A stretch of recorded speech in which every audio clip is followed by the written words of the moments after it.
well, she's a LCSW. Okay, and I know sometimes you can, who you call it, LCSW, but that lady right there, her name is Mylira Green, licensed clinical social worker, and she's awesome. Bring on the great Mylira.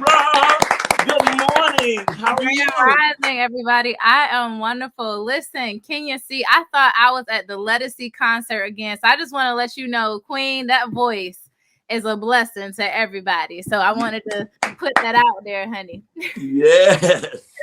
Hi, good morning. How you doing this morning? I am doing wonderful. I will not dare complain. I am super duper blessed, and I am looking forward to having this discussion with you today.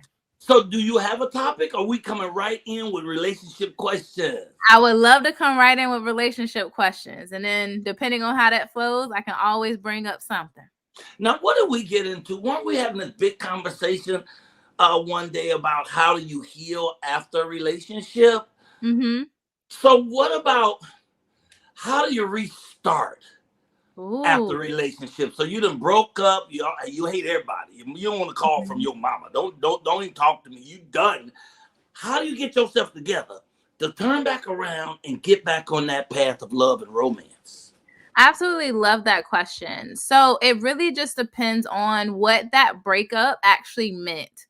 So for some people, when you break up, it doesn't impact you that much because you may have not been that close to that person. It may have not been a long time. You may not have no connections or attachments. So for you, you can just get up and go. But let's say that this relationship has some things that you guys are connected with, whether you purchased a home together, whether you have children, whether this was a long-term relationship, you guys just grew apart. So it really just depends on why the relationship ended. And once we can figure out the why the relationship ended, then you'll know what steps you need to take. But everybody's healing journey is going to be different. And I know that we talked about kind of like that grieving process. So the denial, the anger, bargaining, depression, and the acceptance. Once you can actually get to a point where you get to acceptance more than the other areas, then you know you kind of get to a point where you can kind of move forward. So what it takes is for you to be honest with yourself. What did that relationship actually mean to you? Because sometimes what we do is we focus so much on what the other person may have did or may not have done, or why we're mad, why we're upset, all these other things. We think about the external stuff. In order for you to really move forward and start, is starting with you. Really sitting down with how did this end of this relationship make me feel? What was the lessons that I learned? What was the things that I would like to replicate? Because we all have our own values. So now I need to see, well, what values did I gain from this last relationship that I may incorporate in another? And then I know when we first started this whole process and journey about the relationship segment, we talked about not going out there and looking for love, but allowing for it to just come to you in your normal day to day. So when I'm not going out there and chasing something different, and this is what I tell people, our reality has zero to do with what we see, but all to do with what we believe. Meaning life happens with what I focus on. So if I focus on, I don't want the same deadbeat that I just left, or I don't want the same girl that got on my nerves. If I focus on what I don't want, I'm going to manifest what I don't want because that's all I'm focused on. So in order for you to start over is visualizing the type of relationship that you want, that you believe is healthy for you, that you believe is going to be beneficial to you. When I can visualize it in my mind's eye, I produce it in my physical eye. So when I am going out about and doing life, I'm going to attract that inside. So that's how you kind of start over. I know Jeff Rich asked, what is normal? First he said it's normal. Then he said, what is normal? That's an interesting question. What is normal? Is there such a thing? There is no such thing as normal. None whatsoever. And that's why I encourage people to go within first, because only you know what you're desiring. Only you know what you need. And here's the piece of it. You don't get two halves to make a whole relationship. There has to be two wholes that come together and make this partnership happen. So I need to know what it is that I need. Like there are some unexpressed expectations that people have that typically messes up relationships. I need to know how I need you to love me because I'm going to teach you how to love me. I need to know myself. who I am as a person, because you cannot be me for me. You cannot do that. That's So right. when we're talking about normal, it's more about who are you as an individual and being able to have somebody that complements that for you.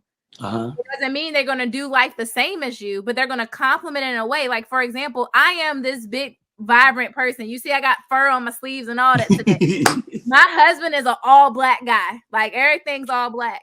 But we balance each other to the point where he makes me better and I make him better. It's that is our normal. You create your normal together, but it's no such thing as normal. I gotta put this in. I was wondering, holding pattern. See, that's what I was in my last relationship. I think I did it in the relationship before that. Well, we just got in holding pattern. We just was like two ships in the night. We lived together, we hung out, we talked to each other, we was cordial and all that, but there wasn't no real relationships going anymore. And I think that sometimes people get so comfortable with someone else that they'll stay with the comfortable person they're uncomfortable with before they take a chance on somebody new. So you end up stuck in that mold where you're in the same house. You just passing each other, even in the same kitchen, but you just sort of, how do you break the holding pattern? How do you get out of, how do you finally just say, okay, I can't do this no more? Well, you have to acknowledge when you become roommates. Like that's really what it is. Like you have to begin to acknowledge. So there's two parts of relationships. That is the companion part. So that's the roommate part. That's the, we sit here, we chill, who walk the dog, who, pay the bills, who cooks the dinner. That's the friend, who actually comes together. So that is the companion part. But then you have the erotic part. And because it's a family show, I'm going to keep it on the family side. Okay. But the erotic part talks about the in love side, the passion, the thing that actually brought us together, all of those things. But sometimes in a relationship, when we're not intentional about the in love side of the relationship, the companion side becomes our comfort zone until we become a roommate. And now I could do this with anybody, but I'm deciding to do it with you because I know you. I know what your stuff smell like when you use the bathroom. I know what your clothes is going to look like when you come home and throw it on the floor. I am so used to this that we deny this side. And this also answered one of the questions that was put up here. What's so hard about people committing? The reason why people don't commit is because we don't take the intentionality of the actual intimate side, the passion side, the I'm in love with you side. So now you a roommate, but I got somebody else that's exciting because they're speaking to my erotic side. They're speaking to my pleasure side. They're speaking to that side. So when we're looking at actual relationships, that friendship part is so essential, but it's not 100%. So before you know it, you're now my roommate. I'm just with you because it's normal, it's natural. And once you realize that we're in roommate space, you got two decisions: to either go your separate ways, because I can do that with anybody. I can be a roommate with my mama and my daddy. Or I'm going to sit here and see how do we get that passion back that actually got us together in the first place. And if we're not matched, then we're going to be friend enough to say, let's go our separate ways before I hurt you or you hurt me. I will only have time for one more question.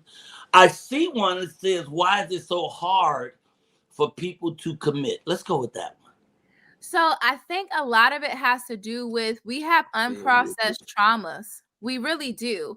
90% of most people have some form of trauma, and a lot of it is dealing with relationships.